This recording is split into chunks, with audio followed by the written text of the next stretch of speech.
Iran ও ইসরায়েলের মধ্যে ১২ দিনের যুদ্ধ শেষ হয়েছে বলে ঘোষণা দিয়েছেন মার্কিন প্রেসিডেন্ট ডোনাল্ড ট্রাম্প।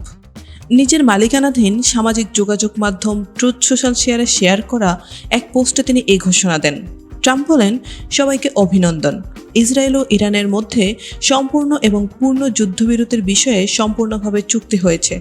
১২ ঘন্টার জন্য যুদ্ধবিরতি কার্যকর হবে। তারপর যুদ্ধকে আনুষ্ঠানিকভাবে শেষ ঘোষণা করা হবে। যুদ্ধবিরতি কখন শুরু হবে জানিয়ে ট্রাম্প বলেন, সরকারিভাবে আগে ইরান যুদ্ধবিরতি শুরু করবে এবং এর ১২ ঘন্টা পর ইসরায়েল যুদ্ধবিরতি শুরু করবে। ২৪ ঘন্টা শেষে আনুষ্ঠানিকভাবে ১২ দিনের যুদ্ধ শেষ হওয়ার ঘোষণা বিশ্বব্যাপী উদযাপিত হবে। প্রতিটি পক্ষের যুদ্ধবিরতির সময় অপরপক্ষ শান্তিপূর্ণ ও সম্মানজনক আচরণ করবে। ট্রাম্প এই সময় দুই দেশের প্রতি শুভকামনা জানিয়ে বলেন, ইসরায়েলের প্রতি ঈশ্বরের আশীর্বাদ, ইরানের প্রতি ঈশ্বরের আশীর্বাদ, মধ্যপ্রাচ্যের প্রতি ঈশ্বরের আশীর্বাদ, যুক্তরাষ্ট্রের প্রতি ঈশ্বরের আশীর্বাদ এবং গোটা বিশ্বের প্রতি ঈশ্বরের আশীর্বাদ।